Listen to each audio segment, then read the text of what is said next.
Ibu mertuaku mengeluh bahwa uang 15 juta rupiah yang kuberikan setiap bulan terlalu sedikit. Tidak hanya itu, ia bahkan menginginkanku untuk memberikan villa seharga 30 miliar rupiah kepada adik iparku. Aku langsung menghentikan uang bulanan itu dan memintanya untuk tinggal bersama putra kesayangannya. Aku melangkahkan kaki ke dalam villa megah seharga 30 miliar rupiah milikku pada suatu Jumat sore. Sinar matahari senja yang masuk melalui jendela kaca besar, melukiskan garis-garis keemasan di atas lantai marmer yang sejuk. Hari ini, rapat mendadak di kantor selesai lebih awal. Aku berencana pulang untuk berendam air hangat di bak mandi, melepaskan lelah yang biasa mendera seorang pengusaha wanita sepertiku, yang selalu disibukkan dengan angka dan klien. Tas bermerek yang kuletakkan dengan lembut di meja kerja di rumah terasa kontras dengan keheningan yang aneh di dalam villa. Mungkin asisten rumah tangga sudah pulang setelah selesai membersihkan rumah. Namun, begitu aku melewati ruang tamu, sebuah suara melengking yang familiar hingga memekakan telinga terdengar dari sofa, tempat ibu mertuaku, Bu Wati, sedang asyik berbicara di telepon. Aku berhenti melangkah. Firasat buruk mulai menyelimuti hatiku. Suara Bu Wati memang tidak pernah pelan. Itu adalah suara yang sudah biasa ku dengar sejak pertama kali menjadi menantunya. Sebuah suara yang selalu penuh dengan keluhan dan perbandingan. Tapi hari ini, kata-kata yang diucapkannya langsung menusukku. Menantu yang selama ini selalu ia panggil dengan nama manis Kirana, putri emas mama. Gimana kabar Kirana? Oh, astaga, menantuku itu? Kelihatannya saja glamor. Tapi pelitnya minta ampun, Bu. Ibu tahu tidak? Dia itu kaya raya. Hartanya tumpah ruah. Villa ini saja harganya 30 miliar, belum lagi mobil-mobil mewahnya. Tapi tahu tidak, setiap bulan dia cuma memberiku uang jajan 15 juta rupiah saja. Aku berdiri mematung. 15 juta rupiah. Angka yang rutin ku transfer ke rekening Bu Wati setiap tanggal 8, tanpa pernah kurang sepeser pun, tanpa pernah terlambat 1 jam pun. 15 juta, jumlah yang setara dengan gaji seorang manajer tingkat menengah di perusahaan multinasional. Jumlah yang lebih dari cukup bagi seorang lansia untuk hidup nyaman dan tenang di kota manapun di Indonesia. Apalagi di Jakarta yang serba mahal ini. Aku memberinya uang itu hanya untuk keperluan belanja sehari-hari dan jajan, karena semua biaya hidup, mulai dari listrik, air, makan, asuransi, hingga gaji asisten rumah tangga, sudah ditanggung oleh aku dan suamiku. Tapi sekarang, ia bilang uang itu tidak ada artinya. Jemariku mencengkeram tali tas dengan erat. Jantungku berdebar kencang, bukan karena marah, tapi karena kekecewaan yang mendalam. Betapa keras aku telah berusaha menjadi menantu yang berbakti. Betapa lama aku mencoba berdamai dengan sifat Bu Wati yang suka membanding-bandingkan. Dan beginilah balasannya. Sebuah cemoohan yang begitu pedas. Bu Wati melanjutkan dengan nada yang dibuat-buat menyedihkan, menambahkan bumbu drama. Dia pikir uang segitu sudah cukup untuk balas budi. Bu, 15 juta itu cuma cukup buat beli beberapa baju bagus atau untuk kondangan biar tidak malu-maluin. Mana cukup untuk ibu tua ini hidup dengan gaya hidup mewah seperti ini? Ibu lihat kan? Aku tinggal di rumah 30 miliar tapi rasanya seperti di kos-kosan. Dia hitung-hitungan sekali. Tidak ada kasihan sama sekali sama ibu mertuanya. Aku memejamkan mata. Ia berbohong tanpa rasa malu. Seluruh pakaian, perhiasan, dan tas yang ia kenakan adalah hadiah dariku dan suamiku. Kartu kredit yang kuberikan padanya tanpa batas limit pun hampir tidak pernah ia gunakan. Ia hanya menginginkan uang tunai. Apakah ia menumpuknya untuk tujuan lain? Lalu, Bu Wati mengubah nadanya, menjadi lembut dan menjilat ketika menyebut nama Tegar, adik iparku. Nah, kalau anakku yang bungsu, si Tegar itu, meskipun hidupnya masih susah, baru merintis usaha, tapi dia berbakti sekali. Bu, dia baru saja datang kasih aku 1,5 juta buat jajan. Katanya, Mama sudah capek membesarkan kami. Lihat kan? Yang satu menumpuk harta, yang satu memberi. Jelaskan aku harus lebih sayang yang mana. Jangan khawatir Bu, aku sudah punya rencana. Si Kirana itu punya banyak rumah. Villa 30 miliar ini jarang dia pakai, paling hanya untuk akhir pekan. Aku sedang berpikir bagaimana caranya supaya dia mau memberikan rumah ini untuk Tegar sebagai rumah pengantin baru. Saudara kan harus saling membantu, dia kan sudah kaya raya. Kalimat terakhir Bu Wati bagaikan sember air es yang disiramkan ke wajahku, melenyapkan sisa kesabaran yang kumiliki. Villa 30 miliar ini adalah warisan dari orang tua kandungku.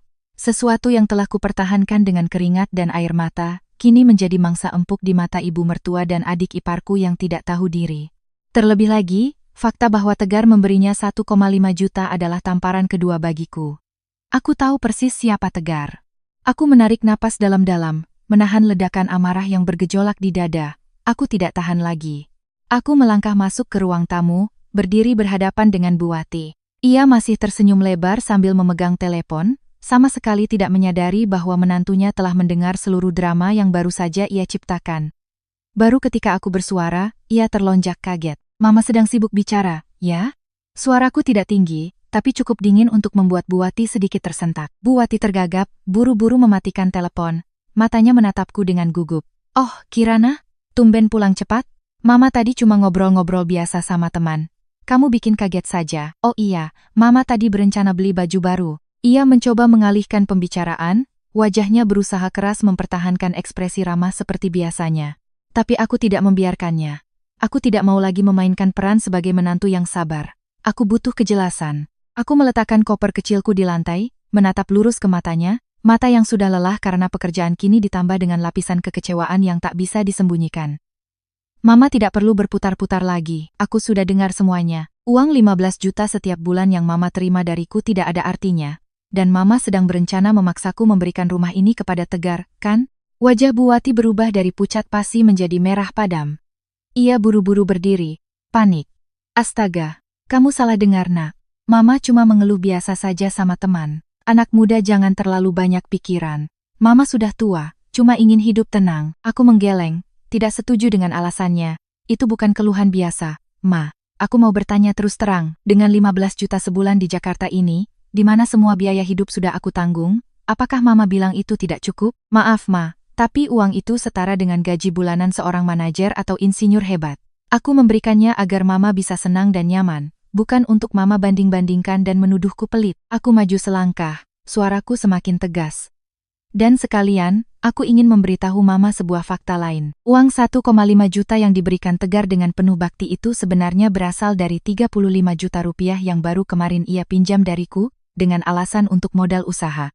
Apa Mas Baskara tahu soal ini, Ma? Aku rasa Mama juga tidak tahu, karena memangnya kapan Tegar pernah jujur pada Mama? Saat itu, Bu Wati benar-benar kehilangan ketenangannya. Topeng kepalsuannya seolah terkoyak. Wajahnya berkerut karena marah dan malu. Ia mulai menghindari tatapanku. Dan aku tahu aku telah mengenai titik lemahnya. Pembelaan buta dan ketamakan tak berdasar untuk Tegar. Kirana, kamu ini bicara apa? Uangmu ya uangmu. Uang Tegar ya uang Tegar. Jangan menjelek-jelekan adikmu seperti itu. Mama tidak tahu apa-apa soal pinjam-meminjam. Bu Wati mencoba membela diri. Tapi suaranya yang gemetar mengkhianatinya. Aku tidak menjelek-jelekan, Ma. Aku hanya mengatakan kebenaran. Bakti Tegar itu hanyalah sebuah baju compang camping yang ditambal dengan uangku. Aku mencari uang dengan keringat dan air mata, bukan jatuh dari langit. Aku memberikannya pada Mama karena aku menantu, karena aku menghormati Mama. Tapi tampaknya rasa hormat ini telah Mama jadikan bahan tertawaan dan pemicu ketamakan Mama dan Tegar. Aku merasa lega setelah mengeluarkan semua kata-kata yang selama ini terpendam. Sudah saatnya aku menetapkan batasan. Baktiku yang tanpa syarat telah terlalu banyak dimanfaatkan. Aku melihat jam. Masih ada waktu untuk menyiapkan makan malam seperti biasa. Tapi aku tahu makan malam ini tidak akan berlangsung dalam suasana normal. Aku butuh keputusan tegas. Maafkan aku, Ma. Kataku dengan nada tenang yang menakutkan. Mulai bulan ini, aku terpaksa menghentikan uang jajan 15 juta rupiah untuk Mama. Aku hanya akan membayar biaya-biaya tetap di rumah ini. Aku pikir, kalau 15 juta itu tidak ada artinya, mungkin sebaiknya Mama mencoba mengatur pengeluaran sendiri agar tahu nilai uang. Setelah pernyataan itu, aku berbalik dan berjalan menuju kamarku. Aku bisa mendengar napasnya yang terengah-engah dan gumaman marah dari belakang. Aku tahu badai besar akan segera datang, tapi aku sudah siap. Kebenaran telah terungkap, dan aku tidak ingin menyembunyikannya lagi. Kebaikan bukanlah dompet tanpa dasar yang bisa dijarah sesuka hati. Baru saja aku masuk ke kamar tidur, berniat mandi untuk menyegarkan diri, pintu kamar tiba-tiba digedor dengan keras hingga bergetar. Bu Wati menerobos masuk, wajahnya merah padam karena amarah. Semua kepura-puraan ramahnya lenyap, hanya menyisakan ketamakan yang telanjang dan terusik. Berhenti! Kamu berani menghentikan uangku, hah? Bu Wati berteriak, suaranya melengking tinggi, sangat berbeda dengan nada lembut yang biasa ia gunakan pada tetangga atau teman-temannya. Kamu pikir karena punya uang, kamu bisa seenaknya padaku, dasar menantu kurang ajar. Aku berbalik dengan tenang, tanganku masih di gagang pintu kamar mandi. Aku sudah menduga drama ini akan terjadi, dan aku berjanji pada diri sendiri untuk tetap teguh, tidak membiarkan amarahnya mengaburkan logikaku. Maaf Ma, aku tidak bermaksud kurang ajar. Aku hanya ingin meluruskan semuanya. kataku dengan nada damai, tapi di dalamnya ada tekad sekeras baja. Aku sudah jelaskan, 15 juta sebulan itu adalah uang jajan. Aku tidak berutang pada Mama, dan aku punya hak untuk memutuskan kemana uang itu pergi. Lagi pula, Mama sendiri yang bilang uang itu tidak ada artinya. Jadi, kalau aku hentikan juga tidak akan berpengaruh pada hidup Mama, kan? Kata-kataku seperti menyiram bensin ke api. Bu Wati mulai meraung-raung, air mata membanjiri wajahnya. Tapi aku tahu betul, itu adalah air mata sandiwara, tanpa sedikit pun rasa sakit, hanya untuk menekanku. Ya Tuhan, aku tidak menyangka punya menantu sepelit ini. Hartanya tumpah ruah, rumah 30 miliar, tapi sama ibu mertuanya hitung-hitungan. Dia tega menghentikan uang jajanku. Ibu mertuanya mau dibiarkan kelaparan. Bapak-bapak, ibu-ibu tetangga, lihat, ada tidak menantu durhaka seperti dia ini? Bu Wati sengaja berbicara keras, berjalan mendekati pintu utama seolah ingin semua orang di sekitar mendengarnya. Aku tahu di kompleks ini setiap rumah memiliki halaman yang luas, jadi tetangga mungkin tidak akan mendengar. Tapi kebiasaannya mengadu dan membesar-besarkan masalah adalah sifatnya yang tidak bisa diubah. Mama, jangan berteriak-teriak. Ini masalah keluarga kita. Aku mencoba menenangkannya, suaraku tetap dingin. Aku tidak akan membiarkan Mama kelaparan. Aku masih menangguh nada dayamak. Nan tinggal di rumah ini. Aku hanya tidak akan memberikan uang tunai untuk dihambur-hamburkan secara tidak masuk akal lagi. Sebaiknya Mama merenungkan sikap Mama. Bu Wati berbalik, wajahnya penuh penghinaan dan kebencian. Oh, sekarang kamu berani mengajariku? Kamu pikir kamu siapa? Kamu pikir karena rumah ini milikmu, kamu bisa berbuat semaunya, begitu? Biar ku beritahu, kamu itu menantu di keluarga ini, kamu itu orang luar. Cepat atau lambat, rumah ini akan jadi milik anakku. Kamu kaya raya punya rumah 30 miliar tapi tidak punya hati untuk adik iparmu yang miskin, tidak mau membantu keluarga suami. Kamu memang berdarah dingin. Sampai di sini, aku tidak bisa menahan diri lagi. Kebenaran harus diungkapkan sekali untuk selamanya, untuk mematahkan semua ilusi Bu Wati. Maaf, Ma. Aku maju mendekati Bu Wati, menatap lurus ke matanya. Aku adalah istri Baskara, aku adalah anggota keluarga ini. Tapi rumah ini, Ma, adalah warisan dari orang tua kandungku. Rumah ini dibeli dengan uang orang tuaku jauh sebelum aku menikah dengan Mas Baskara. Aku harap Mama mengerti ini agar tidak salah paham lagi. Rumah ini tidak ada hubungannya dengan keluarga suami, dan aku punya hak penuh untuk memutuskan siapa pemiliknya dan siapa yang boleh tinggal di sini. Bantuan itu ada batasnya, terutama ketika bantuan itu disalahgunakan. Aku berhenti sejenak, melihat keterkejutan di wajah Bu Wati. Ia belum pernah mendengarku bicara setegas ini. Mungkin ia masih berpikir aku akan takut akan nama buruk, takut dicap sebagai menantu pembangkang dan akan mengalah. Tapi ia salah. Kesulitan tegar itu karena dia tidak bekerja dengan benar, karena dia berjudi dan terlilit utang. Bukan karena aku. Aku sudah terlalu banyak membantunya. Dari uang kuliah, uang untuk mencari kerja, hingga 35 juta yang baru saja kupinjamkan. Tapi, Ma, aku tidak bisa menggunakan harta warisan orang tuaku untuk menutupi kegagalan dan ketamakan adiknya. Bu Wati benar-benar terkejut mendengar argumen dan bukti tajamku. Ia tidak bisa menyangkal kebenaran tentang asal-usul rumah ini maupun tentang Tegar. Rasa malu dan marah bercampur aduk, membuatnya mulai kehilangan kendali. Sudah, jangan pura-pura. Kamu cuma orang kaya yang merendahkan kami yang kampungan. Bu Wati berteriak, tiba-tiba menyambar seperangkat cangkir teh porselen mahal di atas meja dan membantingnya ke lantai. Rasakan ini. Rumah ini milik anakku. Aku bisa menghancurkan apapun yang kuinginkan. Prang. Suara porselen pecah bergema. Serpihan-serpihan putihnya berhamburan, menancap di karpet beludru yang lembut. Ruang tamu yang mewah itu seketika menjadi kacau dan kotor. Aku menatap pemandangan itu tanpa bergeming. Tindakan kekerasan Bu Wati hanya semakin menegaskan bahwa keputusanku untuk menghentikan uangnya adalah benar. Ia menunjukkan sikap tantrum seorang anak yang mainannya direbut. Kalau Mama terus merusak properti pribadi saya akan panggil polisi, kataku dengan tegas. Ingat, Ma, ini rumah saya. Bu Wati menatapku dengan mata menyala. Ia tahu ancamanku serius, jadi ia tidak berani menyentuh barang lain. Sebaliknya, ia mengeluarkan ponselnya. Oh, kamu berani menghentikan uangku, kamu berani mengusirku, aku akan panggil anakku pulang, dia akan memberimu pelajaran. Ia menggeram sambil menekan nomor Tegar. Nada bicaranya langsung berubah menjadi isak tangis, air mata mulai bercucuran. Kali ini mungkin ada sedikit rasa sakit hati yang tulus karena egonya yang terluka. Tegar nak, tolong Mama, nak. Mama sengsara sekali.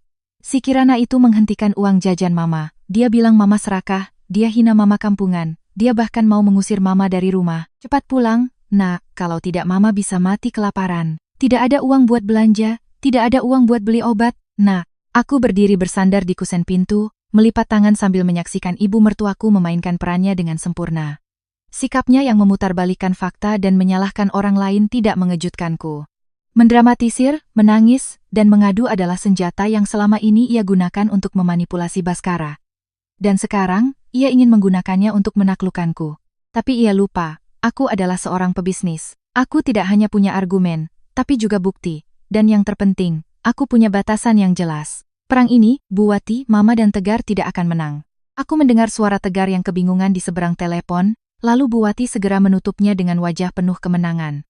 Tunggu saja. Begitu Tegar pulang, dia akan mengajarimu sopan santun. Bu Wati melemparkan tatapan menantang ke arahku, seolah sudah mendapatkan pahlawan yang akan membelanya. Aku hanya tersenyum tipis tanpa menjawab. Alih-alih berdebat lebih jauh, aku masuk ke kamar, mengunci pintu, dan menekan nomor Baskara. Suamiku perlu tahu apa yang terjadi sebelum ia pulang dan dimanipulasi oleh ibunya. Mas Baskara, aku pulang lebih awal. Ada sedikit masalah di rumah, kataku dengan nada tenang. Mama Wati baru saja memecahkan satu set cangkir teh dan menelepon Tegar untuk pulang membuat keributan. Aku sudah bicara terus terang pada Mama tentang uang 15 juta dan asal-usul rumah ini. Tolong pulang cepat ya, Mas. Aku butuh kamu sebagai saksi. Setelah menutup telepon, aku berganti pakaian, berusaha menjaga pikiranku tetap tenang. Aku tahu mulai sekarang, kehidupan di rumah ini tidak akan damai lagi. Tapi aku lebih baik menghadapi badai daripada hidup dalam pernikahan yang dimanfaatkan dan tidak dihargai. 15 menit kemudian, suara deru motor yang mengerem mendadak di depan gerbang menandakan si pembuat onar telah tiba. Tanpa perlu melihat, aku tahu Tegar sudah datang dan babak kedua drama akan segera dimulai. Aku keluar dari kamar, bersandar di pagar tangga, menunggu dengan tenang.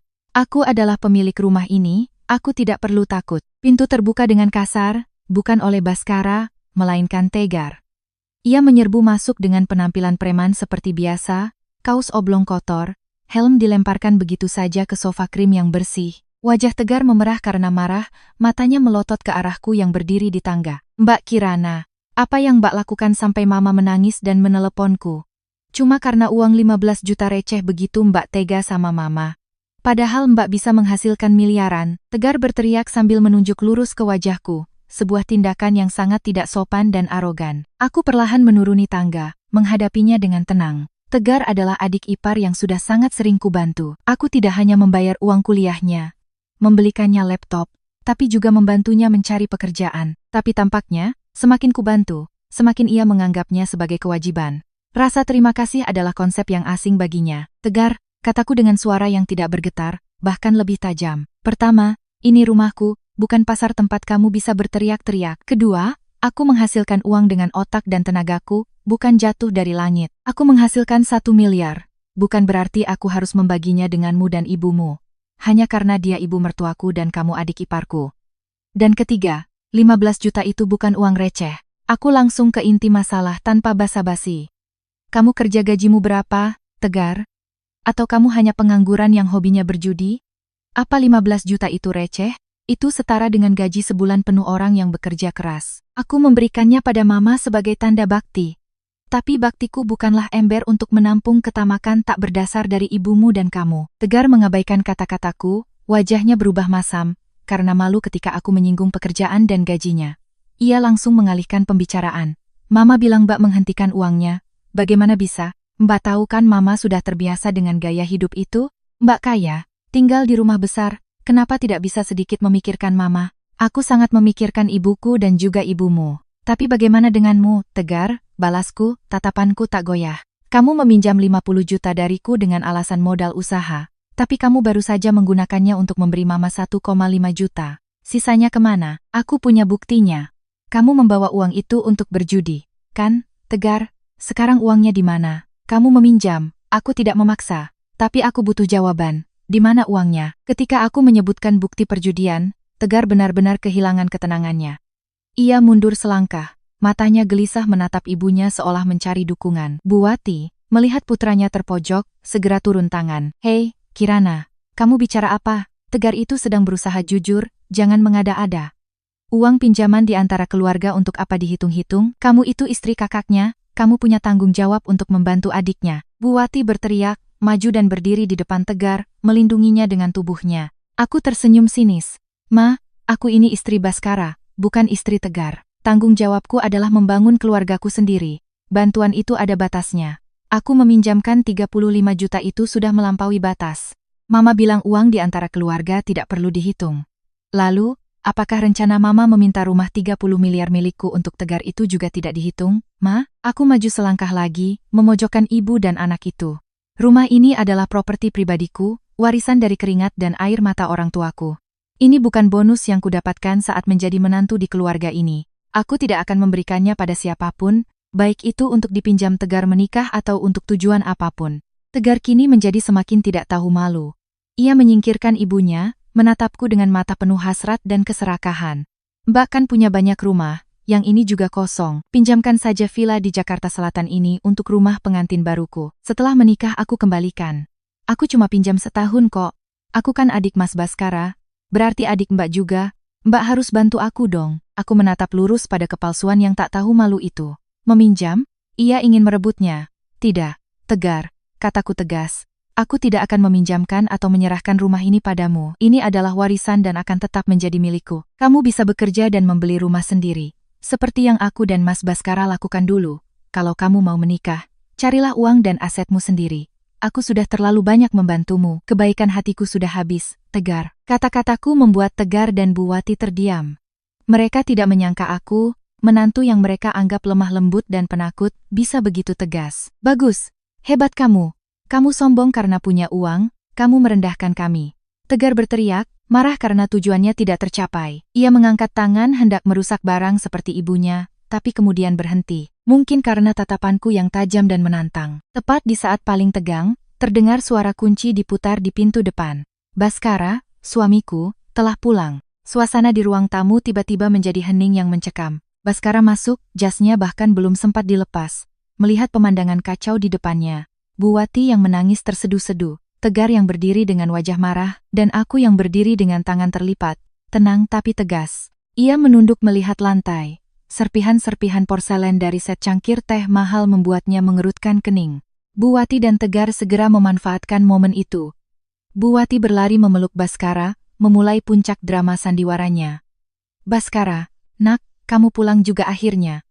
Tolong Mama, nak. Kirana menghentikan uang jajan Mama. Dia mau mengusir Mama dari rumah, dia bilang Mama kampungan. Dia bilang rumah ini miliknya, tidak boleh Mama tinggali lagi. Dia berdarah dingin, tidak berbakti sama mertua, nak. Tegar ikut menambahi.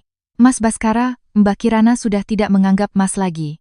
Dia menghentikan uang jajan Mama, menagih utang padaku. Dia menuduhku penjudi, dan tidak mau meminjamkan rumah untuk aku menikah. Dia sangat merendahkan keluarga kita. Mas, aku berdiri menyaksikan ibu dan anak itu berlomba-lomba menjelekkanku. Hatiku terasa sangat lelah dan muak. Bertahun-tahun aku berusaha membangun hubungan baik, dan balasannya adalah fitnah keji seperti ini. Baskara, suamiku, adalah pria yang adil, tapi ia juga seorang anak. Aku ingin ia melihat kebenaran, bukan dikendalikan oleh emosi. Baskara meletakkan tas kerjanya, wajahnya tenang dan serius. Ia menepuk pelan bahu ibunya, lalu melepaskan pelukannya. Mama, Tegar, semuanya tenang dulu. Semua masalah harus dibicarakan dengan jelas, ada aturannya. Bertengkar seperti ini tidak ada gunanya. Ia menatapku, matanya bertanya-tanya, tapi aku hanya mengangguk, mengisyaratkan bahwa semua yang kukatakan di telepon adalah benar. Kirana, coba jelaskan pada Mas, apa yang sebenarnya terjadi? Tanya Baskara. Aku maju, memberikan ponselku padanya, dengan aplikasi mobile banking yang sudah terbuka. Mas Baskara, coba lihat. Hari ini tanggal 6, tanggal 8 nanti seharusnya aku transfer 15 juta untuk Mama. Mama Wati bilang pada temannya bahwa uang itu tidak ada artinya dan berencana memaksaku memberikan rumah ini pada Tegar. Aku bicara terus terang pada Mama bahwa aku akan menghentikan uang itu. Dan Tegar, aku melirik Tegar. Dia baru saja menyerbu masuk, menuntut uang, menuntut rumah, dan memakiku. Lihat ini, Mas, ini bukti transfer rutin 15 juta setiap bulan untuk Mama. Dan Mas bisa tanya pada Tegar. Apa benar uang 35 juta yang kupinjamkan ia pakai untuk berjudi? Aku tahu Baskara sudah mulai menemukan jawabannya sendiri. Angka tidak bisa berbohong, dan rutinitas transfer 15 juta setiap bulan adalah bukti paling jelas bahwa aku tidak pelit. Terlebih lagi, Pinjaman 35 juta itu baru terjadi kemarin. Baskara adalah pria yang cerdas. Ia tahu aku tidak berbohong. Konfrontasi finansial ini akan menjadi akhir dari pembelaan buta Baskara terhadap adiknya. Aku percaya pada keadilan suamiku, dan aku tahu ia akan membuat keputusan yang tepat. Baskara mengambil ponselku, perlahan melihat layar riwayat transaksi bank. Buati dan Tegar menahan napas, menatap ponsel itu seolah menatap bom waktu. Mata Baskara berhenti pada satu bagian. Ia melihat dengan jelas setiap catatan transaksi, uang jajan untuk mama, 15 juta rupiah, pada tanggal 8 setiap bulan, tidak pernah terlewat 1 bulan pun selama bertahun-tahun. Wajahnya menjadi semakin dingin. Kemudian, ia beralih ke bagian kedua, transfer pinjaman untuk Tegar sebesar 35 juta rupiah. Lihat ini, Ma, kata Baskara, suaranya berat dan tegas. Kirana memberikan Mama 15 juta setiap bulan selama bertahun-tahun. Apakah angka ini Mama anggap kecil? Ini lebih besar dari gaji orang yang bekerja membanting tulang. Terlebih lagi, semua biaya hidup, makan, listrik, air, asisten rumah tangga di rumah ini, semuanya kami yang tanggung. Mama gunakan uang ini untuk apa sampai bilang tidak ada artinya? Bu Wati mulai tergagap. Ya, Mama kan juga harus bergaul, harus ke pasar, harus memberi hadiah. Mama sudah tua, ingin sedikit bersenang-senang, Baskara. Alibinya terdengar lemah.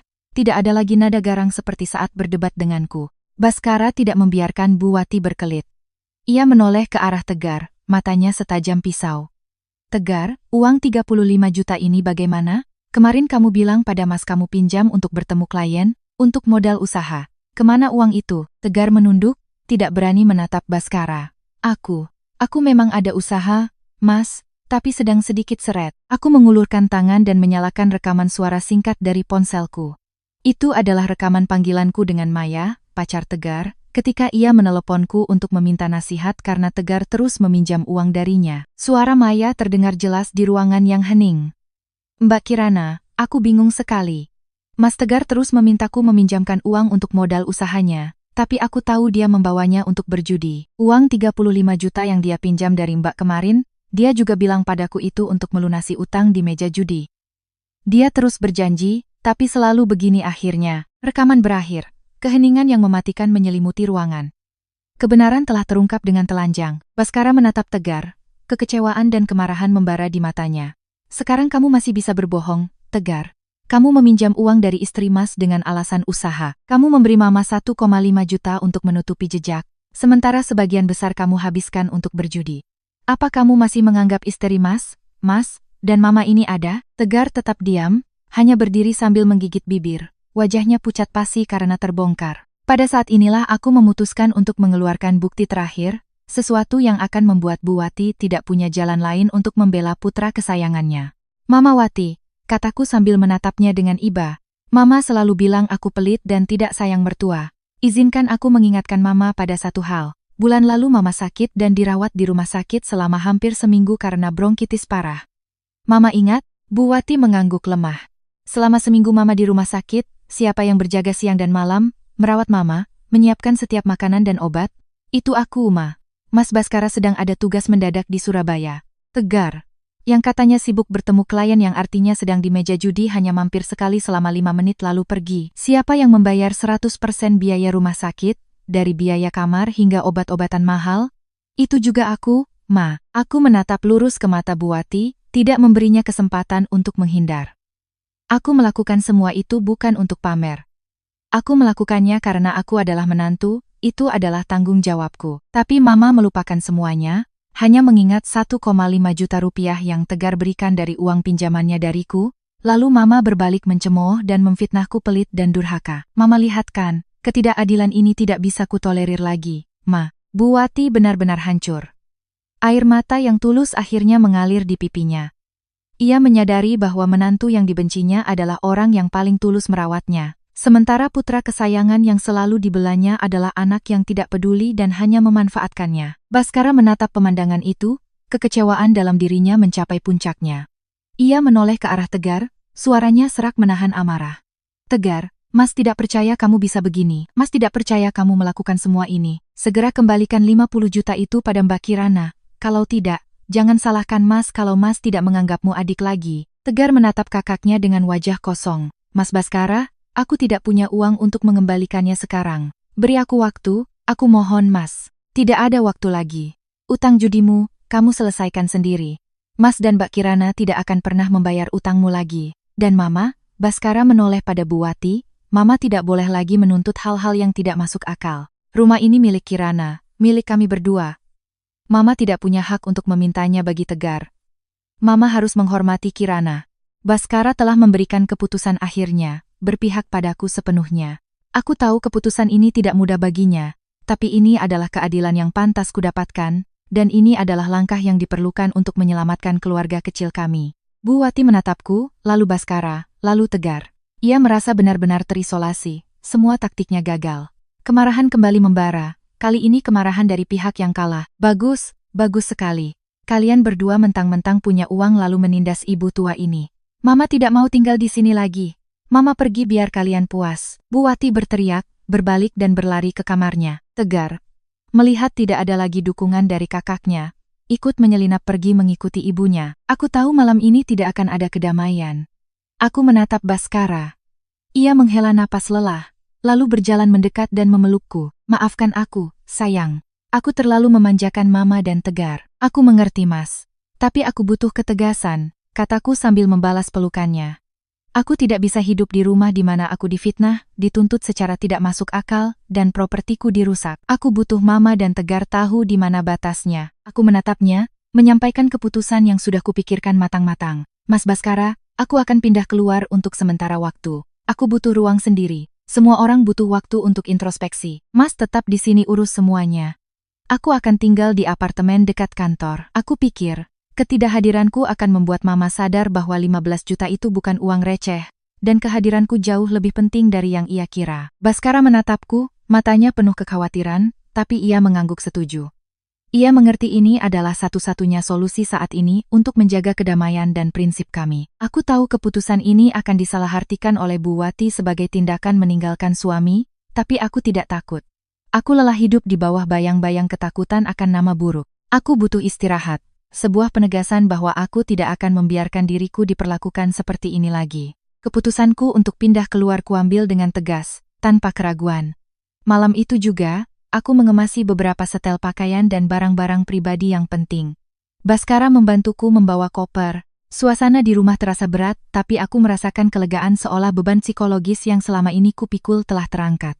Bu Wati, setelah mendengar suara kegiatanku berkemas, keluar dari kamarnya, wajahnya masih menyisakan bekas air mata kering. Ia melihatku membawa koper, matanya menunjukkan ekspresi puas bercampur sedikit ketakutan. Ia pikir aku akan takut dicap meninggalkan suami dan akan kembali meminta maaf serta mengembalikan uang bulanannya. Oh, jadi kamu benar-benar mau pergi dari rumah ini? Bu Wati berteriak sambil berkacak pinggang di dekat tangga. Kalau kamu pergi, jangan harap bisa kembali lagi ke sini. Dasar menantu durhaka. Meninggalkan suami dan ibu mertua. Besok aku akan telepon ke seluruh kompleks, bilang kamu meninggalkan suami untuk laki-laki lain. Lihat saja apa kamu masih punya muka untuk berbisnis. Aku berhenti dan menoleh ke arah Bu Wati dengan senyum yang nyaris sinis. Maaf Ma, aku tidak meninggalkan suami. Aku hanya pindah sementara ke apartemenku agar Mama dan Tegar punya waktu untuk introspeksi. Soal menyebarkan gosip, silakan saja. Aku hidup dengan benar. Tetangga semua tahu bagaimana aku memperlakukan Mama. Aku tidak takut. Mama harus ingat, uang bisa hilang, tapi kehormatan dan rasa hormat, Ma, itu sulit dibeli kembali. Tanpa menunggu reaksi Bu Wati, aku menoleh pada Baskara. Mas, aku pergi dulu. Tolong urus Mama dan Tegar. Semua biaya di rumah ini akan tetap aku transfer. Kalau Mama sudah benar-benar sadar, telepon aku untuk pulang. Baskara menggenggam tanganku, matanya penuh dukungan. Hati-hati, sayang. Aku mendukung keputusanmu. Aku akan jelaskan semuanya pada Mama. Aku membawa koperku ke mobil. Saat gerbang villa tertutup, aku melihat Bu Wati berdiri terpaku di pintu, matanya penuh amarah.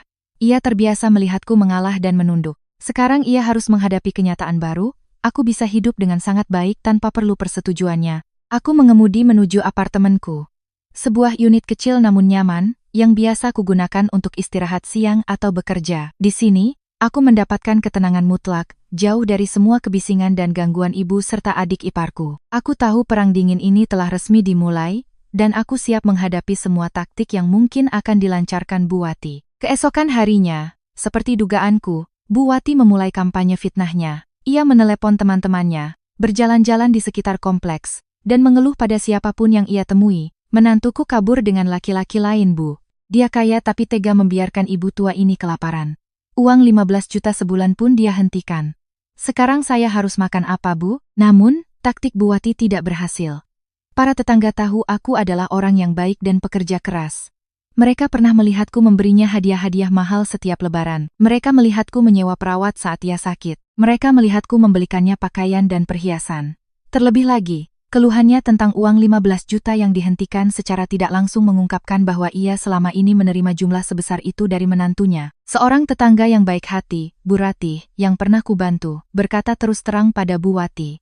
Bu Wati, setahu saya Kirana itu menantu yang sangat berbak. 15 juta sebulan itu sudah jumlah yang sangat besar, apalagi dia menanggung semua biaya hidup. Ibu masih mau apa lagi? Kalau ibu terus mengeluh seperti ini, orang-orang justru akan menganggap ibu serakah. Komentar jujur itu membuat Bu Wati terdiam. Opini di kompleks tidak berpihak padanya. Bahkan mulai beredar gosip tentang keserakahan ibu dan anak itu. Bu Wati sadar bahwa taktik fitnahnya bukan hanya gagal menjatuhkanku, tapi juga merusak reputasinya sendiri. Tapi Bu Wati bukan orang yang mudah menyerah. Gagal dengan fitnah, ia beralih ke teror melalui Tegar. Atas hasutan ibunya, Tegar mulai mendatangi kantorku. Ia tidak menelepon, melainkan langsung datang ke gerbang dan menuntut untuk bertemu denganku. Ia pikir dengan membuat keributan di kantor, aku akan takut dan mengalah. Aku sudah mengantisipasi ini. Petugas keamanan di kantorku adalah pria-pria berbadan tegap yang sudah kuberi instruksi. Cari siapa, Pak? Tanya seorang petugas keamanan dengan nada dingin. Saya cari Mbak Kirana. Saya adik iparnya. Minggir kalian. Tegar berteriak, mencoba menerobos gerbang. Maaf, Pak, Bu Kirana sedang rapat. Jika ada keperluan, silakan buat janji atau telepon. Tidak diizinkan membuat keributan di sini, kata petugas keamanan, menghalanginya. Tegar marah dan mencoba mendorong. Saya ini keluarganya. Kalian mau apa? Saya panggil polisi. Bilang kalian menculik istri kakak saya. Ulah Tegar menarik perhatian beberapa karyawan. Aku memantaunya melalui kamera CCTV, tidak bergeming sedikit pun. Aku sudah menginstruksikan petugas keamanan untuk membiarkannya membuat onar dan jika perlu, panggil polisi setempat. Aku butuh efek jera yang kuat dan terbuka. Akhirnya, setelah membuat keributan selama sekitar 10 menit dan sadar tidak bisa masuk, Tegar didorong keluar gerbang oleh petugas keamanan dengan sopan tapi tegas. Ia dengan marah memukul tiang gerbang, lalu pergi dengan motornya. Teror ini gagal total, hanya membuat para karyawanku semakin memahami karakter Tegar dan semakin menghormati ketegasan dan profesionalismeku. Aku tahu Bu Wati dan Tegar sedang terpojok. Mereka tidak bisa menggunakan kata-kata atau kekuatan untuk memaksaku menyerah. Terutama, sumber uang 15 juta telah terputus, dan aku tahu ini adalah pukulan yang paling menyakitkan. Bu Wati terbiasa hidup boros, terbiasa memiliki uang tunai dalam jumlah besar. Sekarang setelah dihentikan secara mendadak, ia pasti merasa sangat kesulitan. Beberapa hari kemudian, Baskara meneleponku, suaranya terdengar berat. Kirana, Mama sudah mulai mengeluh. Dia bilang uangnya habis untuk ke pasar. Tidak ada uang untuk beli suplemen. Aku sudah coba beri uang. Tapi Mama tidak mau terima. Dia bilang uangnya harus dari kamu. Mas sudah benar dengan memberinya uang, kataku. Tapi aku tidak akan mentransfernya lagi. Kecuali Mama benar-benar mengakui kesalahannya dan menghentikan semua tuntutan tidak masuk akalnya. Mama perlu belajar bahwa uang harus datang bersama dengan rasa hormat. Baskara menghela napas. Aku tahu, aku sudah bicara terus terang padanya. Aku hanya takut Mama nekat melakukan sesuatu. Aku terdiam sejenak. Aku tahu Bu Wati adalah ibu mertuaku, aku tidak bisa membiarkannya hidup terlalu menderita. Tapi ia harus membayar harga atas keserakahan dan sikap tidak masuk akalnya. Aku yakin Mama akan sadar, Mas. Mama itu orang yang cerdas, hanya saja dibutakan oleh keserakahan. Bersabarlah. Aku tidak akan pulang sampai Mama mengucapkan permintaan maaf yang tulus. Aku mempertahankan pendirianku. Kedamaian di apartemen kecil ini membuatku menyadari nilai kemandirian dan harga diri. Aku tahu Bu Wati dan Tegar sedang menghadapi krisis keuangan yang serius, dan cepat atau lambat, mereka harus mengalah. Aku hanya menunggu saat itu tiba. Waktu berlalu, perang dingin antara aku dan ibu mertuaku terus berlanjut. Aku menikmati kehidupan yang tenang dan mandiri di apartemenku, fokus pada pekerjaan dan merawat diri. Sementara itu, Bu Wati dan Tegar mulai merasakan kesulitan yang nyata. Tanpa sumber uang 15 juta, Bu Wati mulai kekurangan. Ia terbiasa belanja tanpa melihat harga. Sekarang, tanpa uang tunai, ia merasa sangat terkekang. Uang yang ditawarkan Baskara ia tolak mentah-mentah karena gengsi, berpikir bahwa hanya uang dari menantu yang memberinya kehormatan. Tegar semakin terdesak.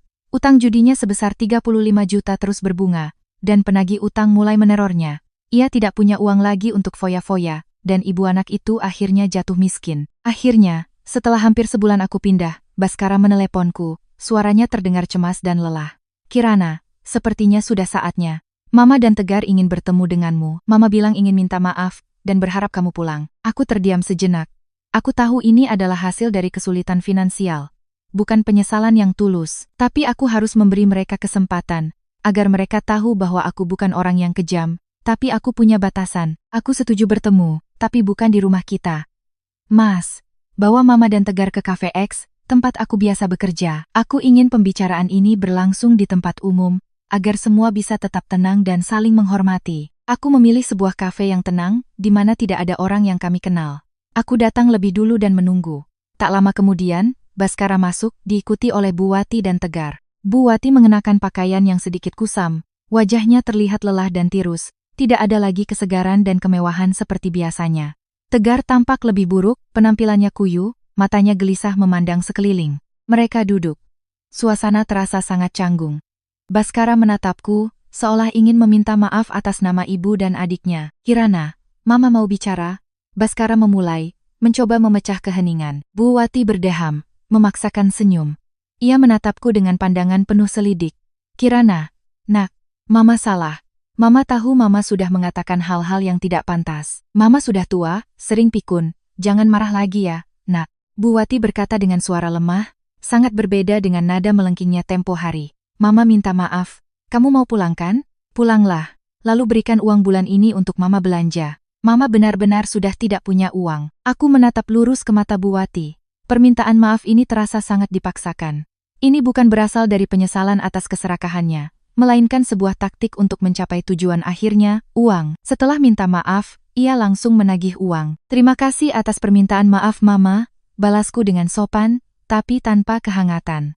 Mama minta maaf karena sudah menuduhku pelit, merusak barang-barangku, dan menyebarkan fitnah. Aku terima permintaan maaf itu, Ma. Tapi soal aku akan pulang dan mengembalikan uang bulanan, itu adalah hal yang berbeda. Aku menoleh ke Tegar. Dan kamu, Tegar, apa ada yang ingin kamu katakan padaku? Kamu menyerbu rumahku, meneriakiku, memfitnahku di depan Mas Baskara, dan mencoba merebut rumahku. Apa kamu mau minta maaf?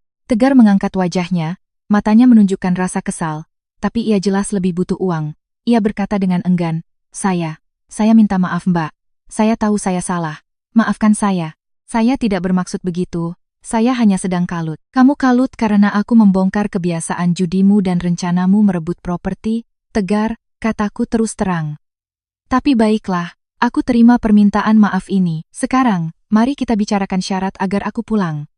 Uang dan rasa hormat harus berjalan beriringan. Aku meletakkan kedua tanganku di atas meja, menatap mereka bertiga. Aku akan pulang hanya jika Tegar melunasi utangnya sebesar 35 juta rupiah padaku. Dan Mama harus membuat surat pernyataan di depan Mas Baskara, bahwa Mama tidak akan pernah lagi ikut campur dalam urusan properti pribadi kami. Mama harus menghormati keputusanku terkait keuangan dan aset. Jika dua syarat ini dipenuhi, aku akan pulang dan mempertimbangkan untuk mengembalikan uang bulanan untuk Mama. Mendengar syarat itu, wajah Tegar langsung berubah. Apa? Mbak bicara apa? Mana mungkin aku bisa membayar 35 juta sekarang? Ini sama saja mempersulitku. Mas Baskara, tolong bicara pada Mbak Kirana. Baskara menatapku, lalu menatap Tegar. Ia tahu aku tidak akan mengalah. Tegar, itu uang yang kamu pinjam. Kamu harus bertanggung jawab untuk membayarnya. Mas dan Kirana tidak akan membayarkan utangmu lagi. Bu Wati juga mulai menunjukkan kekesalannya. Kirana, uang kok dihitung-hitung? Mama kan sudah minta maaf, pulanglah. Soal 50 juta itu, biar Tegar bayar nanti pelan-pelan. Kembalikan dulu uang Mama. Tidak Ma, tidak ada yang gratis di dunia ini, kataku tegas. Mama tidak menghargai kebaikanku, Mama menggunakannya untuk membiayai keserakahan Tegar dan gaya hidup boros Mama. Mama perlu belajar lagi tentang nilai uang dan rasa hormat. Aku tidak akan pulang dan tidak akan memberikan uang selama Tegar masih berutang padaku dan selama Mama belum berjanji untuk menghormati privasi aset kami. Tegar meledak, ia memukul meja dan berdiri. Mbak ini memang berdarah dingin. Tidak punya hati. Mbak pikir karena kaya bisa seenaknya. Ma, ayo kita pulang. Dia tidak punya perasaan. Tegar menarik tangan Bu Wati, menyeretnya keluar dari kafe dengan kasar. Bu Wati menatapku dengan pandangan marah, kecewa, dan tetap keras kepala. Baiklah, aku tidak butuh uangmu lagi. Aku akan pulang kampung dan tinggal dengan Tegar. Dia lebih berbakti padaku daripada kamu. Teriak Bu Wati sebelum diseret pergi oleh Tegar. Aku menatap bayangan mereka yang menghilang. Rekonsiliasi ini gagal. Keserakahan dan kekeraskepalaan telah mengalahkan penyesalan yang palsu. Tapi aku tahu aku telah melakukan hal yang benar. Aku tidak bisa mengalah pada hal yang tidak masuk akal. Jika tidak, mereka akan terus melunjak. Aku harus mempertahankan pendirianku agar mereka belajar dengan cara yang sulit. Baskara tetap duduk, wajahnya penuh kesedihan. Maafkan aku sayang, aku sudah berusaha semampuku. Tidak apa-apa mas, aku sudah menduga ini akan terjadi. Aku menggenggam tangannya untuk menenangkannya. Lebih baik mereka sadar dengan sendirinya daripada dipaksa. Pulanglah mas, aku yakin mereka tidak akan bertahan lama, dan aku tidak akan kembali sampai mereka benar-benar menyesal. Aku tahu aku telah memulai sebuah perjalanan baru, sebuah perjalanan untuk menetapkan kembali batasan dan menemukan kembali rasa hormat di dalam keluargaku sendiri. Dan aku tidak akan menyerah. Setelah rekonsiliasi yang gagal, aku melanjutkan hidupku yang tenang di apartemen. Aku tahu Bu Wati dan Tegar tidak akan menerima syaratku. Meskipun Baskara mencoba berbicara dengan ibunya, menjelaskan pentingnya menghormati properti pribadi, Bu Wati tetap keras kepala, terus menyalahkanku sebagai menantu kejam yang tidak punya perasaan. Tegar semakin terdesak karena utang judinya. Ia tidak lagi peduli untuk menenangkan ibunya, hanya fokus mencari cara mendapatkan uang untuk membayar utang. Ia mulai melihat Bu Wati sebagai beban, sebagai mesin penuntut uang. Beberapa hari kemudian, saat aku di kantor, aku menerima telepon dari Baskara. Suaranya terdengar sangat cemas dan panik. Kirana, Mama hilang. Dia meninggalkan surat, bilang mau pulang kampung tinggal dengan Tegar agar tidak menyusahkan lagi. Dia minta kita jangan mencarinya. Jantungku berdebar kencang. Aku khawatir pada Bu Wati. Sekalipun ia serakah dan keras kepala, ia tetaplah orang tua yang tidak seharusnya berkeliaran sendirian. Kapan Mama pergi mas? Sudah telepon Tegar? Tanyaku bertubi-tubi. Sudah. Tegar bilang Mama memang minta pulang kampung. Dia hanya membelikan tiket bus untuk Mama. Dia sendiri sedang sibuk. Tidak bisa mengantar. Aku merasa ada yang tidak beres. Kirana, aku tahu Tegar tidak akan mau hidup susah di kampung. Firasat burukku semakin kuat. Aku tahu betul sifat Tegar. Ia hanya peduli pada dirinya sendiri. Pasti ada sesuatu yang disembunyikan. Aku meminta Baskara untuk tenang dan segera pulang ke rumah. Setibanya di sana, Baskara menunjukkan surat yang ditinggalkan Bu Wati. Tulisan tangannya berantakan, penuh dengan nada menyalahkan dan mengasihani diri sendiri. Baskara, Kirana, Mama tahu kalian menganggap Mama tua dan serakah. Mama tidak butuh uang kalian lagi. Mama akan pulang kampung. Tinggal dengan Tegar. Dia satu-satunya anak yang sayang Mama. Kalian tinggallah di rumah besar itu, nikmati hidup kalian. Jangan cari Mama lagi. Mama pulang ke rumah leluhur di kampung biar tidak mengganggu kalian. Mas lihat kan? Aku menunjuk surat itu. Tulisan ini menunjukkan Mama sedang marah. Tapi yang aku khawatirkan adalah Tegar. Aku tidak percaya Tegar begitu berbakti sampai mau membawa Mama pulang untuk dirawat. Coba telepon Tegar lagi, pakai nomor lain. Baskara menuruti saranku. Setelah beberapa dering, Tegar mengangkat telepon dengan suara agak terburu-buru. Tegar, kamu di mana? Mama di mana? Tanya Baskara, mencoba tenang. Aku di Jakarta mas. Mama sudah naik bus pulang kampung. Dia terus memaksa pulang, katanya ingin tenang. Aku cuma belikan tiketnya. Aku memberi isyarat pada Baskara untuk menyalakan loudspeaker. Kamu belikan tiket bus apa, jam berapa, di terminal mana, desak Baskara. Tegar tergagap.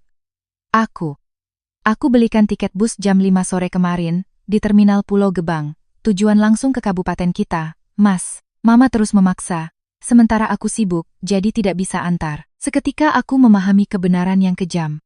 Aku merebut telepon dari tangan Baskara.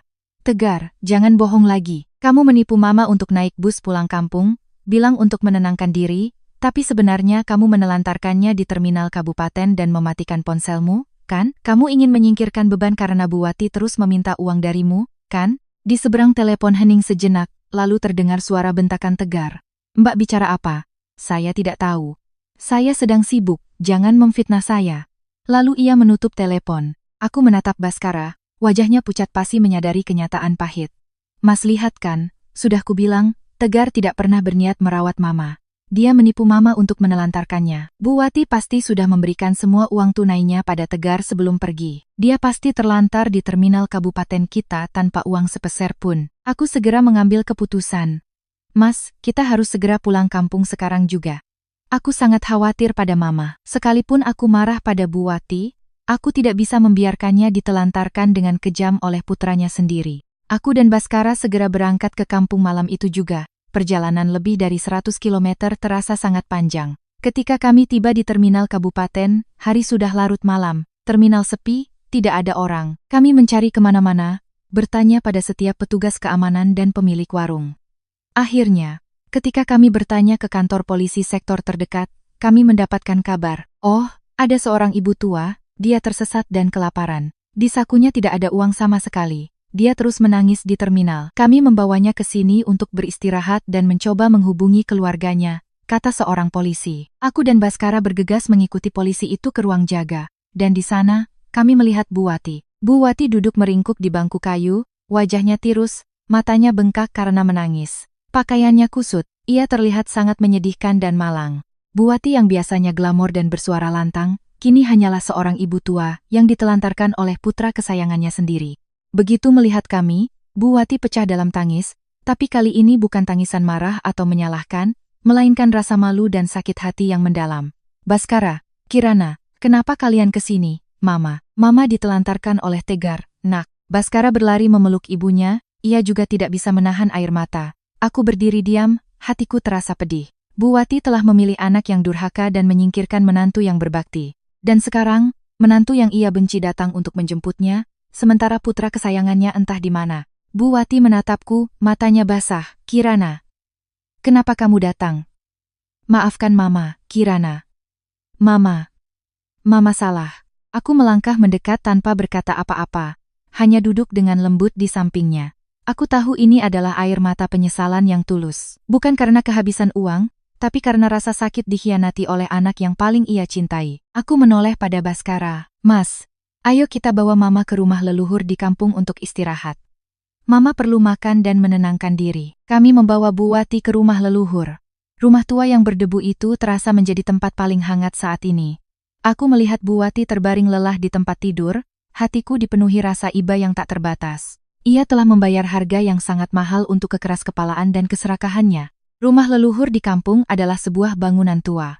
Dinding kapurnya telah memudar seiring waktu, perabotannya tertutup lapisan debu tebal. Meskipun tidak senyaman villa 30 miliar di kota, rumah ini menawarkan ketenangan yang dibutuhkan Bu Wati untuk beristirahat. Aku dan Baskara membersihkan satu kamar seadanya, membuatkan segelas susu hangat dan menyuapinya semangkuk bubur kecil. Bu Wati makan sambil menangis. Air matanya terus menetes, bercampur dengan bubur. Maafkan Mama, Kirana. Maafkan Mama, Bu Wati terus mengulang kalimat itu, tidak ada lagi kesombongan dan kekeraskepalaan seperti biasanya. Aku duduk di tepi ranjang, menggenggam tangannya yang kurus. Mama jangan bicara apa-apa lagi.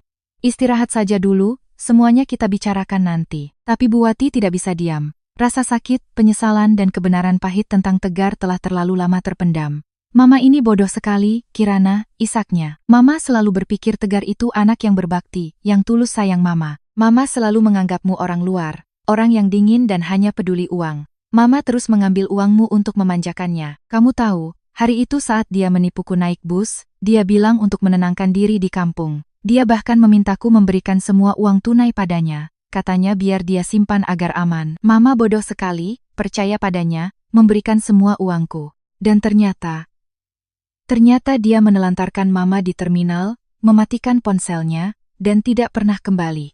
Bu Wati menutup wajahnya dan menangis terseduh-seduh. 15 juta. 15 juta yang kamu berikan setiap bulan. Nah, sekarang Mama baru sadar betapa besarnya uang itu. Itu setara dengan penghasilan setahun seorang petani di kampung ini. Mama tidak menghargainya, malah memberikannya pada anak durhaka itu, sambil terus mencela menantuku sendiri. Bu Wati menatapku, matanya penuh permohonan.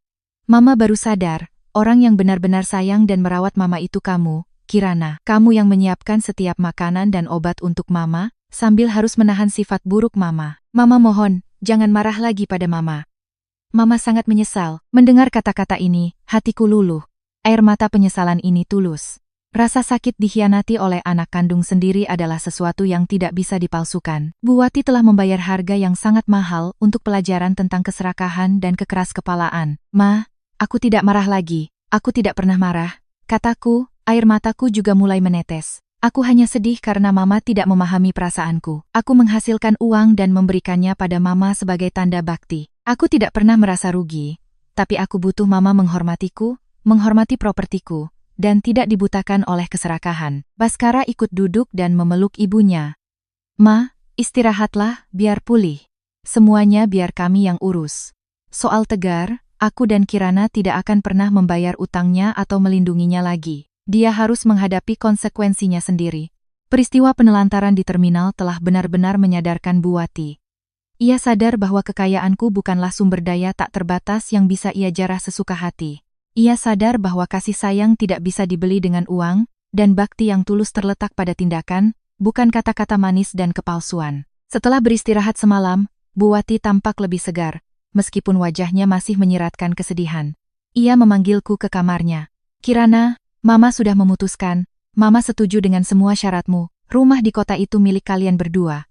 Mama berjanji tidak akan ikut campur dalam urusan properti kalian lagi. Mama juga sudah bilang pada Baskara, utang Tegar tidak akan kita bayar, dia harus menanggungnya sendiri. Bu Wati menggenggam tanganku. Apakah kamu bersedia menerima Mama kembali ke kota? Mama tidak mau tinggal di rumah ini, tapi Mama juga tidak mau merepotkan kalian lagi. Mama bisa sewa kamar kos kecil saja. Aku tersenyum. Merasa lega. Akhirnya, semua masalah terselesaikan. Ma, aku setuju membawa Mama kembali ke kota, tapi Mama tidak perlu tinggal di kos. Kami akan menyewakan apartemen kecil di dekat rumah kami, agar aku bisa mudah merawat Mama, dan Mama juga punya ruang pribadi. Aku akan mengembalikan uang bulanan untuk Mama, tapi akan kuberikan mingguan agar tidak ada yang bisa memanfaatkannya lagi. Mama setuju. Bu Wati terharu, air mata menggenang di matanya. Mama setuju. Terima kasih, Kirana. Kamu memang menantu terbaik Mama. Aku dan Baskara membawa Bu Wati kembali ke kota hari itu juga. Segalanya tampak akan membaik, tetapi hidup tidak semudah itu.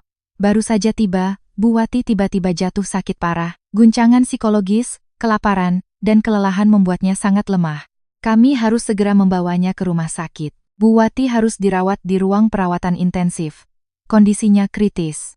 Aku berjaga di samping tempat tidurnya. Hatiku penuh kecemasan. Bu Wati sudah sadar, aku tidak boleh kehilangannya. Dan di saat Bu Wati sedang berjuang antara hidup dan mati, kabar buruk lain datang. Baskara menerima telepon dari nomor tak dikenal. Mas Baskara, aku dikepung preman. Utang judiku sudah mencapai 140 juta. Tolong selamatkan aku, Mas. Mereka memukuliku sampai hampir mati. Suara Tegar gemetar ketakutan. Aku dan Baskara saling pandang. Sudah jatuh tertimpa tangga. Ibu kritis di rumah sakit. Adik terlilit utang besar. Aku tahu, inilah saat di mana keteguhan kami diuji. Kami tidak boleh membiarkan rasa iba mengaburkan logika. Tegar harus bertanggung jawab atas perbuatannya sendiri. Bu Wati terbaring lemah di ruang perawatan intensif. Aku dan Baskara bergantian menjaganya. Ruangan rumah sakit yang dingin dan bau desinfektan yang menyengat membuat suasana hati kami semakin berat. Permohonan putus asa Tegar di telepon terus terngiang di telinga Baskara. Baskara duduk di lorong, wajahnya penuh kebimbangan. Ia adalah seorang kakak, ia tidak bisa tega membiarkan adiknya begitu saja.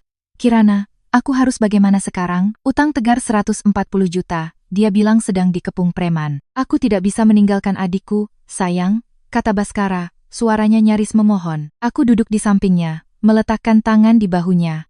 Mas, aku mengerti perasaanmu. Tapi ingat, Tegar bukan anak kecil lagi. 140 juta. Adalah harga yang harus ia bayar untuk kebiasaan berjudi dan kemalasannya. Jika kita membayarnya, ia tidak akan pernah belajar. Lain kali bisa jadi 500 juta, atau bahkan 1 miliar. Mas sudah lihat kan apa yang ia lakukan pada Mama? Ia menelantarkan Mama di terminal karena dianggap sebagai beban. Apakah anak seperti itu pantas kita korbankan segalanya untuknya? Baskara terdiam, matanya memerah. Ia tahu aku benar, tapi ikatan persaudaraan membuatnya sulit melepaskan. Kalau kita tidak menolongnya, mereka bisa membunuhnya. Kirana, tidak akan, Mas. Mereka hanya menggertak. Mereka butuh uang, bukan nyawa Tegar. Mereka ingin menekan Tegar, agar kita turun tangan membayar utangnya. Aku akan menelepon Tegar dan menjelaskan posisi kita. Mas harus teguh sebagai seorang pemimpin keluarga. bukan sebagai dompet tak berdasar. Aku mengambil ponsel Baskara dan menelepon Tegar kembali. Kali ini, aku berbicara terus terang tanpa ampun. Tegar, dengarkan Mbak baik-baik. Mas Baskara dan Mbak tidak akan pernah membayar utang judimu lagi. Utangmu adalah tanggung jawabmu sendiri. 140 juta itu adalah harga dari kemalasan dan ketidakpedulianmu pada keluarga. Mama sedang kritis di rumah sakit, kamu tahu tidak? Kamu sudah tidak pantas disebut anak lagi, Tegar. Kalau kamu dipukuli, telepon polisi, jangan telepon kami lagi. Aku menutup telepon tanpa memberi Tegar kesempatan untuk menjawab. Kami pikir masalah akan berhenti di situ, tetapi para penagih utang dengan cepat menemukan kami. Sekitar 1 jam kemudian, saat aku dan Baskara sedang duduk di lobi rumah sakit, sebuah mobil hitam berhenti mendadak di depan pintu. 4 atau 5 pria bertato dengan wajah sangar turun dari mobil. Mereka langsung memblokir jalan masuk, mencari kami. Tegar, dalam keputusasaannya, telah memberitahukan alamat kami, bahkan lokasi rumah sakit tempat ibunya dirawat, dengan harapan kami akan takut dan membayar utangnya. Mana Baskara dan Kirana? Keluar kalian, bayar utang Tegar. Teriak salah satu dari mereka. Seluruh rumah sakit menoleh ke arah kami. Baskara langsung berdiri, wajahnya pucat karena takut, tapi aku menggenggam tangannya erat. Tenang Mas. Jangan gegabah. Biar aku yang urus. Aku mengeluarkan ponselku, tanpa rasa takut, berjalan lurus ke arah kelompok penagih utang itu. Anda mencari kami? Saya Kirana, kakak ipar Tegar. Tegar berutang 140 juta pada Anda, kan? Kataku dengan suara keras, jelas, dan tegas, sama sekali tanpa rasa takut. Pemimpin mereka, seorang pria bertubuh besar, menatapku dengan pandangan meremehkan. Oh, kamu Kirana, kaya tapi pelit. Cepat bayar utang adikmu, kalau tidak jangan salahkan kami bertindak kasar. Aku mengangkat ponselku dan menyalakan mode rekam video. Aku merekam wajah mereka satu persatu, merekam adegan mereka membuat keributan di rumah sakit. Lihat ini, kataku. Saya sedang merekam. Pertama, utang Tegar pada Anda tidak ada hubungannya dengan kami. Kami tidak punya kewajiban membayar utang judi. Kedua, ini rumah sakit. Anda membuat keributan di tempat umum, mengganggu pasien dan keluarga mereka. Saya sudah menelepon polisi. Jika Anda tidak segera pergi, saya akan menuntut Anda dengan pasal pengancaman, penyerangan, dan mengganggu ketertiban umum. Kata-kataku membuat kelompok itu terdiam. Mereka tidak menyangka aku bisa begitu tegas dan berani menghadapi mereka. Apalagi berani memanggil polisi. Kamu berani mengancam kami, geram pemimpin mereka. Saya tidak mengancam. Saya akan melakukannya, kataku sambil menatap lurus ke matanya. Saya pengusaha, saya tahu hukum. Kalau Anda mau uang, cari Tegar. Jangan membuat keributan di sini. Kalau Anda masih berdiri di sini 1 menit lagi, saya akan kirim video ini ke polisi. Saat itu, bukan hanya masalah utang, tapi juga pidana. Kelompok itu saling pandang. Mereka tahu membuat onar di rumah sakit adalah hal yang tabu. Mereka hanya ingin menggertak untuk mendapatkan uang, bukan berurusan dengan hukum. Akhirnya, setelah saling bergumam dan mengumpat, mereka terpaksa naik ke mobil dan pergi. Aku dan Baskara saling pandang, menghela napas lega. Kamu hebat sekali, Kirana. Kamu menyelamatkanku, kata Baskara, masih gemetar. Aku hanya melakukan apa yang harus kulakukan, Mas, jawabku. Mas lihat kan? Mereka hanya gertak sambal. Selama kita tidak takut, mereka tidak bisa berbuat apa-apa. Tegar harus tahu bahwa kami tidak akan pernah menjadi jaring pengaman untuk setiap kesalahannya. Bu Wati, yang terbaring di dalam kamar, menyaksikan seluruh kejadian itu dari balik kaca kecil. Meskipun lemah, ia melihat bagaimana menantunya dengan berani menghadapi preman, dan bagaimana putra kesayangannya telah menempatkan mereka semua dalam bahaya. Bu Wati semakin takut pada ulah anaknya, dan semakin berterima kasih atas ketegasan dan kekuatan mentalku. Aku tahu pelajaran ini akan terukir dalam di benak Bu Wati. Ini adalah harga yang harus dibayar untuk pembelaan buta selama ini. Setelah insiden dengan para penagih utang, Bu Wati, meskipun masih lemah, benar-benar sadar. Ia memanggil aku dan Baskara ke kamarnya, matanya penuh penyesalan dan rasa sakit. Maafkan Mama, Kirana. Mama lihat semuanya. Mama telah melakukan kesalahan besar. Mama buta karena terlalu percaya pada Tegar, hingga ia mencelakakan Mama dan kalian. Mama tidak menyangka dia begitu kejam sampai memberitahukan lokasi rumah sakit ini. Mama sudah tidak bisa berkata apa-apa lagi. Bu Wati menggenggam tanganku, air matanya membasahi tanganku. Nak, jangan maafkan dia lagi. Dia butuh pelajaran yang sangat mahal. Dia harus membayar harga atas perjudian dan kedurhakaannya. Mama rela dia dihukum. direhabilitasi agar menjadi orang yang lebih baik. Aku merasakan iba yang tak terhingga untuk ibu mertuaku. Akhirnya, ia benar-benar menyadari kebenaran. Ma, tenang saja dan fokus pada pemulihan. Soal Tegar, kami akan serahkan pada hukum, kataku menenangkannya. Dan akhir cerita Tegar datang dengan cepat. Terdesak oleh penagih utang dan tanpa uang, Tegar nekat menyelinap ke sebuah minimarket pada tengah malam untuk mencuri uang. Ia pikir ini adalah kejahatan kecil untuk mendapatkan uang cepat. Namun, ia tertangkap basah oleh petugas keamanan dan polisi. Baskara menerima kabar dari polisi bahwa Tegar ditangkap karena pencurian.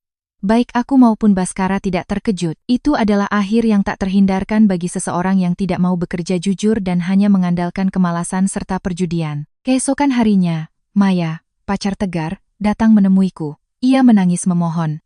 Mbak Kirana, tolong selamatkan Mas Tegar, Mbak. Tolong keluarkan uang untuk meringankan hukumannya. Dia berjanji akan berubah, Mbak. Dia satu-satunya putra Buwati. Beliau tidak akan sanggup menanggung cobaan ini. Aku menatap Maya, gadis muda lugu yang telah lama ditipu oleh Tegar.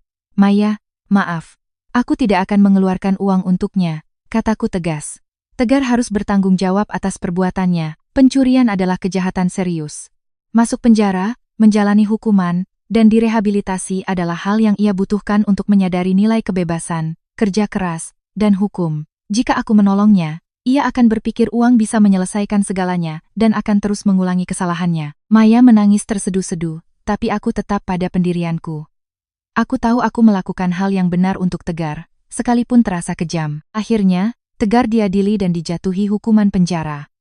Di rumah sakit, ketika Buwati mendengar kabar itu, ia tidak bereaksi marah atau membela seperti yang kukhawatirkan. Ia hanya menangis. Menangis karena kegagalannya sebagai seorang ibu. Mama gagal mendidiknya, Kirana. Mama terlalu memanjakannya. Sekarang dia harus membayar harga ini. Mama sangat sedih. Tapi Mama tahu, dia butuh pelajaran ini untuk menjadi orang yang lebih baik. Mama terima, penerimaan Buwati adalah akhir dari semua kekeras-kepalaan dan pembelaan buta selama ini. Ia telah benar-benar sadar, telah menaruh kepercayaan dan harapan pada orang yang salah terlalu lama. Dan sekarang, ia menerima kenyataan pahit tentang putra kesayangannya. Aku tahu, mulai sekarang segalanya akan berubah. Buwati telah belajar, dan Tegar pun harus membayar harganya. Setelah dirawat beberapa lama, kesehatan Buwati berangsur pulih. Guncangan psikologis dan kelemahan fisiknya telah teratasi. Yang lebih penting, mentalnya telah berubah total. Ia menjadi lebih pendiam, tidak lagi mengeluh atau membanding-bandingkan. Ia menghabiskan waktu membaca buku, menonton berita, dan sering berbincang denganku tentang pekerjaan dan kehidupan. Saat Buwati keluar dari rumah sakit, aku dan Baskara merealisasikan rencana kami. Kami menyewa sebuah apartemen kecil yang bersih, hanya berjarak sekitar 2 km dari villa kami. Sebuah apartemen satu kamar yang nyaman, dengan fasilitas lengkap, cukup bagi Buwati untuk hidup mandiri dengan nyaman. Mama akan tinggal di sini. Apartemen ini aku sewa agar Mama punya ruang pribadi, bisa beristirahat dengan tenang. Mama setuju? Tanyaku. Buwati memandangi apartemen itu, matanya penuh rasa terima kasih. Mama setuju, Kirana. Tempat ini bagus dan nyaman sekali. Terima kasih, Nak. Soal keuangan, aku mengembalikan uang bulanan sebesar 15 juta rupiah. Tapi aku membaginya menjadi mingguan, setiap kali 3,75 juta rupiah. Aku akan transfer setiap minggu. Uang ini cukup untuk Mama belanja dengan nyaman, dan membantu Mama belajar mengatur keuangan, agar tidak dimanfaatkan orang lain lagi. Aku tidak mau Mama ditipu oleh Tegar atau siapapun lagi, kataku terus terang. Buwati mengangguk setuju. Mama mengerti, Kirana. Tindakanmu ini benar. Mama tidak akan boros lagi. Uang segini setiap minggu sudah lebih dari cukup. Terima kasih, Nak. Kami rutin mengunjungi Buwati, mengajaknya jalan-jalan dan berbelanja. Buwati tidak lagi menuntut apa-apa, tidak lagi mencoba ikut campur dalam hidup kami. Ia tulus berterima kasih padaku, dan sering mengingatkan Baskara untuk menjagaku baik-baik. Keluarga kami akhirnya menemukan kembali kedamaian. Kami telah berhasil menetapkan batasan, dan hubungan antara menantu dan mertua telah dibangun kembali di atas fondasi rasa hormat, transparansi, dan batasan yang jelas.